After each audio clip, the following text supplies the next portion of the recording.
Talking about Misty Copeland, this picture right here is her first point class when she was 13 years old. And then this picture right here is her most recent photo shoot with Dance Spirit magazine. And so that's what I'm going to be talking about. And then at the end of the presentation, I'm going to show you the video that made her famous outside of the dance world that some of you guys have probably seen on TV. So Misty Copeland told interviewers at New York Times, "You could start late, look different, be uncertain, and still be successful." Many of us have accomplished goals in our life. However, probably none of us have had to overcome some of the things that Misty Copeland had to overcome to accomplish her main goal. I danced for 9 years, and I followed Misty Copeland's story ever since she became a pre-professional ballerina when she was 16 years old. Misty Copeland made history as the first African-American ballerina at the prestigious American Theater Ballet in 2015, which is only a year and a half ago. So she was the first African-American ballerina to become a professional soloist only a year and a half ago. So she did make history, and today I'm going to talk about her childhood, her early dance career as a dancer at the Boys and Girls Club, and her successes as a ballerina.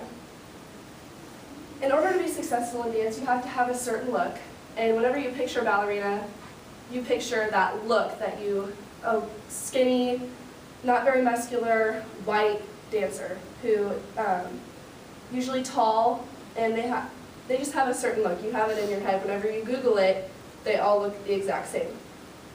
So Misty had very many hardships to overcome as a child and young adult. According to Misty Copeland's official website, she was born in Kansas City, Missouri, and later moved to San Pedro, California, where she was then raised. Misty's mother, Cynthia, had 6 children, all with different men, and at the beginning of her childhood, they moved around a lot, and she lived in shabby motels, and oftentimes not even having a place to sleep. Her and her sisters all shared a spot on the floor with the same blanket and pillow, and she just had a really rough childhood. Oftentimes her mom wouldn't even come home at night. She was with different men, so her and her sisters kind of just took care of each other. She was the middle child, so she took care of her younger sisters, and her older sisters took care of her. Misty's 4th stepfather emotionally and physically abused her and her family. And so Misty clearly didn't live that California lifestyle you would think, considering all of her success as a dancer. Most dancers that are professionals, whether they're ballerinas or on Broadway or whatever, they have training, professional training, and they have a lot of opportunities and usually a lot of money, and that is the complete opposite of what Misty Copeland had. So those are some of the things she had to overcome before she could get to where she is today. In an interview with 60 Minutes on May 10, 2015, Misty described herself as an anxious and depressed child. She said that she found peace at school and eventually found peace in the dance studio when she started taking ballet classes and lyrical classes, contemporary classes at the Boys and Girls Club. Little did she know when she started dancing at the Boys and Girls Club it would change her life dramatically forever. In Misty's memoir, Life in Motion, published in 2015, she talks about how she tried out for her middle school dance team. She didn't think she would make it, but she did, so that was an exciting moment for her. And her middle school dance coach realized that she had a talent for picking up choreography really quickly, so she suggested to Misty that she should take some more ballet classes, because ballet is like the foundation of dance, and if you don't have a lot of that, then you can't be successful. So Misty eventually took her advice and started taking ballet whenever she was 13 years old, which is really, really late for starting ballet class. Most people start when they're 2 or 3. And so her ballet instructor at the Boys and Girls Club realized, this girl, she can dance. She's picking up this technique in days, mastering the choreography in days, which is also very unheard of.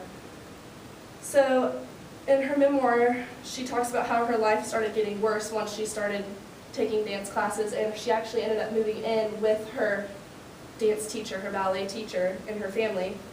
She left her sisters and her mom and moved in with her dance teacher. Her dance teacher started training her every day because she knew that she had the potential to be who she is today.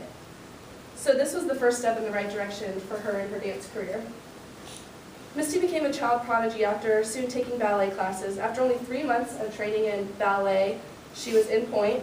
She's the first person to train for only that little time and become a pointe dancer. So ballet is just the slippers, and then pointe is the pointe shoe. And also 13 is really young to be in pointe shoes. So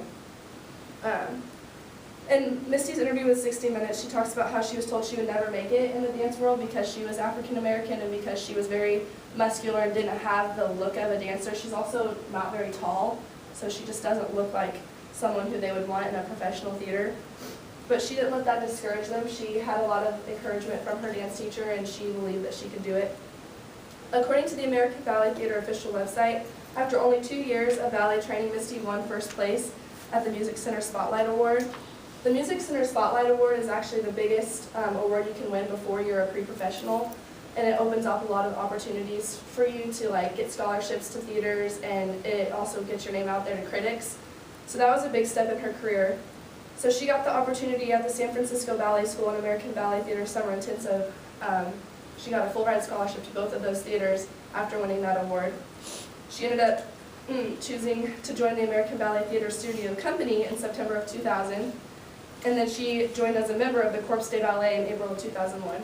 The Corps de Ballet was her first big break. That's the Nutcracker, basically. It's both men and female dancers coming together to put on a show. It's what people pay to go see. So that was her first performance for critics and people to watch her dance. And after she trained at the American Ballet Theater for 6 years, she was appointed a solo in 2007. And then in 2015, Misty Copeland made history, and she was named the first African-American prima ballerina.